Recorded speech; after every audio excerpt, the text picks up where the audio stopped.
राधे श्याम। परम पूज्य योगेंद्र कृष्ण जी महाराज के YouTube चैनल को सब्सक्राइब करें। महाराज श्री की कथाओं को सर्वप्रथम देखने के लिए बेल आइकन दबाना ना भूलें।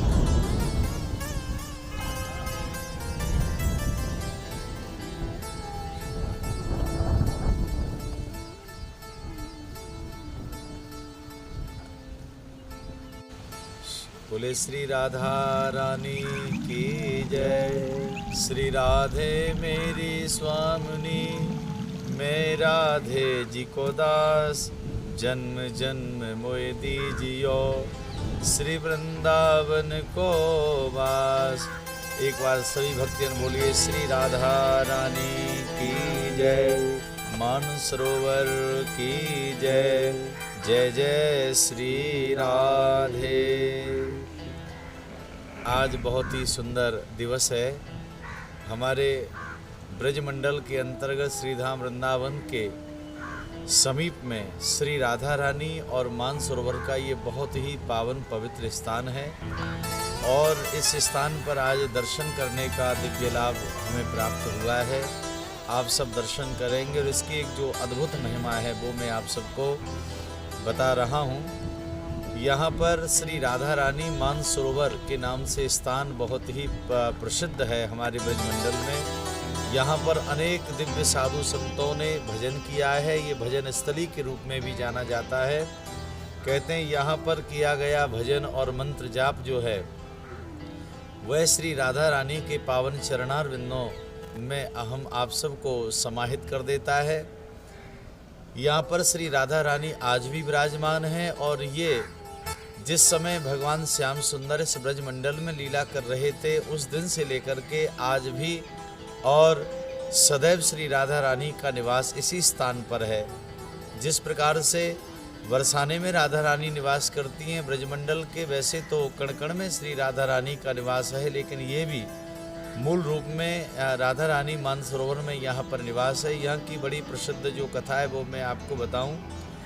जिस समय भगवान श्री श्याम सुंदर वृंदावन के मध्य में महारास लीला कर रहे थे और ये पूरा जो है ये वृंदावन का अरण्य ही है, ये वृंदावन का क्षेत्र ही है।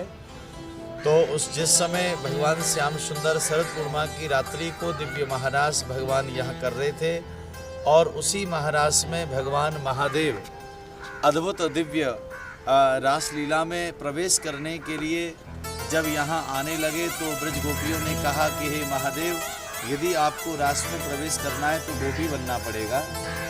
तो भगवान शंकर जी गोपी का रूप लेकर के यहाँ पर पधारे। उन्होंने गोपी का रूप धारण कर लिया। तो जैसे ही महारास लीला में भगवान शिव जी पधारे तो भगवान श्री कृष्ण जी तो समझ गए कि ये प्रभु श्री महादेव है जो गोपी का रूप बना करके आए हैं। तो भगवान ने बड़ा स्वागत किया और स्वागत करते समय उनको हे गोपेश्वरी रासेश्वरी कह करके उनको जब संबोधन किया और अपने दाहिने हाथ की ओर उनको विराजमान किया, हे रासेश्वरी, हे गोपेश्वरी, आप यहाँ पर विराजमान हो जाओ। तो जैसे ही भगवान महादेव को श्याम सुंदर ने गोपेश्वरी कह के संबोधन किया, उसी समय श्री राधा रानी को लगा कि रासेश्वरी और गोपेश्वरी तो मैं हूँ, क्योंकि ब्रजमंडल में जितनी असंख्य गोपियाँ हैं तो मुझसे बड़ी गोपी कौन है। इस बात को सुनकर के राधा रानी को मान हो गया, वो रूठ गई और रूठ करके इसी स्थान पर आकर के राधा रानी विराजमान हो गई। भगवान श्याम सुंदर ने देखा कि यहाँ पर सभी गोपियाँ हैं, भगवान महादेव हैं, सब देवता यहाँ गोपी भाव से अनेक साधु महात्मा गोपी बनकर के आए, लेकिन श्री राधा रानी का दर्शन नहीं हो रहा है। भगवान ने नेत्र बंद करके जब स्मरण किया तो राधा रानी तो मान करके बैठ गई तब उन्होंने श्री यमुना जी को भेजा कि हे यमुना जी, आप जाओ और राधा रानी को आप मना करके इस रास में लेकर के आओ। जब तक श्री राधा रानी नहीं आएंगी तो ये रास का कार्य आरंभ नहीं होगा।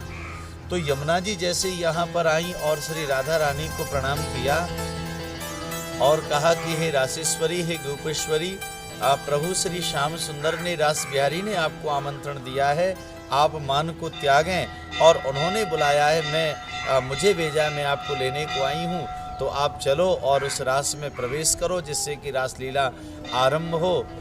तो राधा रानी यमुना जी को देख कर के और रुष्ट हो गई। कहा कि ऐसा है कि तुम्हारा ये साहस कि श्याम सुंदर स्वयं ना करके तुम मुझे मनाने को यहाँ पर आई हो, तो सबसे प्रथम तो मैं तुमको ये शाप दे रही हूँ, तुम्हारी एक धारा कभी नहीं रहेगी, तुम्हारी धाराएं बट जाएंगी। तो राधा रानी ने श्री यमुना जी को शाप दिया, तो उसका आज भी परिणाम देखने को मिलता है कि आप जैसे यमुना जी का दर्शन करते हैं तो एक धारा कहीं पर बह रही है, एक धारा कहीं पर बह रही। यमुना जी की धाराएं अनेक रूप में विभक्त हो गई, वो सब धाराएं बट गईं। तो राधा रानी लौट करके यमुना जी श्री कृष्ण जी के पास में आई। कन्हैया ने पूछा कि बताओ यमुना जी क्या हुआ? तब उन्होंने कहा प्रभु राधा रानी ने आने से मना किया है और वो मान करके बैठी हैं, बहुत क्रोध में हैं। तब भगवान श्याम सुंदर स्वयं यहाँ पर मनाने को आए हैं। कहा कि आप चलिए। तो कहा कि आपने जो गोपेश्वरी कह के संबोधन किया, आखिर में वो गोपी कौन है, मैं जानना चाहती हूँ, मुझसे बड़ी गोपी कौन है? तब भगवान श्याम सुंदर ने कहा कि आप रुष्ट ना हो, भगवान महादेव हैं और उन महादेव को ही मैंने गोपेश्वरी कह के संबोधन किया, आप रासलीला में प्रवेश करें। तो यहाँ पर जो है राधा रानी को लेकर के श्री श्याम सुंदर गए। महारास लीला का कार्य आरंभ हुआ। महारास लीला हुई तो कहते हैं कि जब लीला करने के बाद में, महारास लीला के बाद में ही अनेक कथाओं में ये प्रसंग आता है कि अक्रूर जी श्री कृष्ण बलराम को लेकर के वृंदावन से मथुरा गए और फिर द्वारिका गए। तो जब भगवान यहाँ से जा रहे थे तो राधा रानी को भी कहा, हे किशोरी जी आप हमारे साथ में चलें। तब राधा रानी ने कहा, श्याम सुंदर मैं इस ब्रजमंडल को, ब्रजधाम को छोड़ के जाने वाली नहीं हूँ, यदि आप हमसे प्रेम करते हैं तो आप भी यहाँ पर विश्राम करें।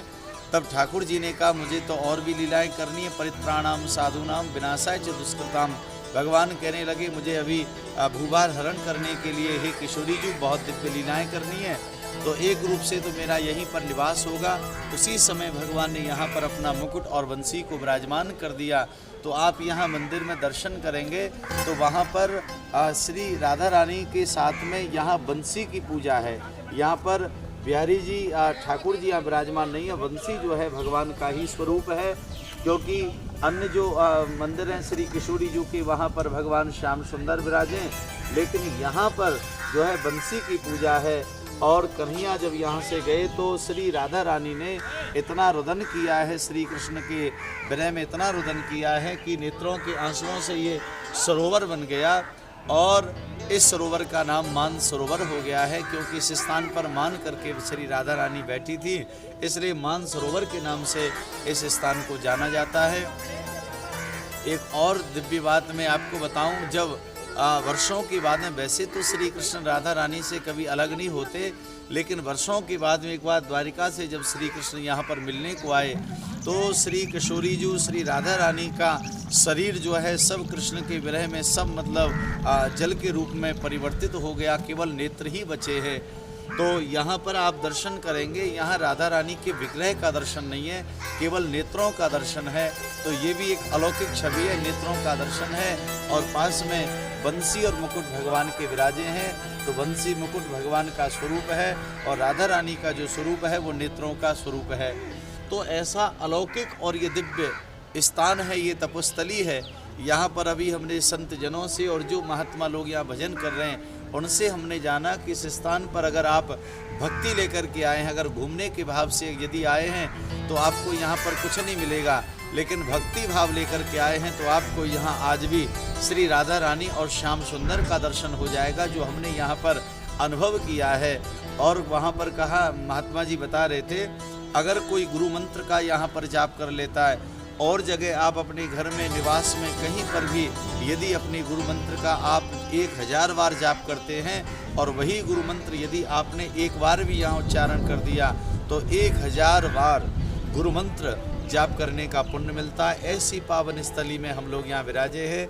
तो मैं सभी भक्तजनों से ये आग्रह करूँगा, ये निवेदन करूँगा, जब भी आप श्रीधाम वृंदावन पधारे तो श्री राधा रानी और मानसरोवर के दर्शन आप जरूर करें, ये मेरा आग्रह रहेगा। ये स्थान कहाँ पर है? जब आप वृंदावन से पानी गांव की ओर आप जाएंगे तो पानी गांव की ओर जाने पर ही ऐसा ये बहुत दिव्य स्थान है।